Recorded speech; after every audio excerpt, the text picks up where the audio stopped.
Philip Ellender is COO and President for Government and Public Affairs at Koch Industries, and he gave us this statement. Bloomberg Markets Magazine published an article about Koch Industries this month that was dishonest. Sources in the story said things that weren't true or contradicted prior statements. The piece was factually inaccurate, and Bloomberg omitted almost all the material that we at Koch provided them. As other media outlets began to examine Bloomberg's story, it was quickly discredited. It has now been debunked by many, including the Washington Post, The Atlantic, National Review, Washington Examiner, and Weekly Standard. Even the reporter's own colleagues at Bloomberg Business Week felt compelled to set the record straight. Whether sales of refinery equipment to Iran by one of Koch's foreign subsidiaries were legal. At the time of the sales referred to in the article, Koch had protocols in place that were consistent with U.S. law.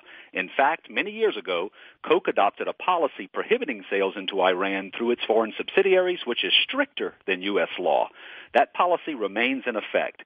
In their interview with WBEZ, the reporters who wrote the article backed away from their claims that Koch sales were illicit and flouted the law. They also admitted that they had no evidence Koch had violated the law. Koch addressed every issue Bloomberg presented to us. Bloomberg ignored the evidence, but the truth is found at KochFacts.com. If falsehoods weren't enough, the Bloomberg reporters also portrayed Koch as secretive. Koch is a private company, like Bloomberg. Would the reporters portray the owner of their private media empire as secretive? When host Jerome McDonnell asked the reporters why they thought the piece deserved attention, they were finally candid. It was Koch's political views, reporter Ashlyn Loder explained, quote, which has made reporting of them kind of popular, I guess, close quote. So the truth comes out and the reporters admit that it's about personal politics. As Jennifer Rubin of the Washington Post said, quote, plainly some members of the media and the Koch brothers' political opponents are gunning for them with reporting so selective and obviously driven with a conclusion already in mind, close quote. Read the Koch's rebuttal and independent critiques of Bloomberg's deceptive journalism at KochFacts.com.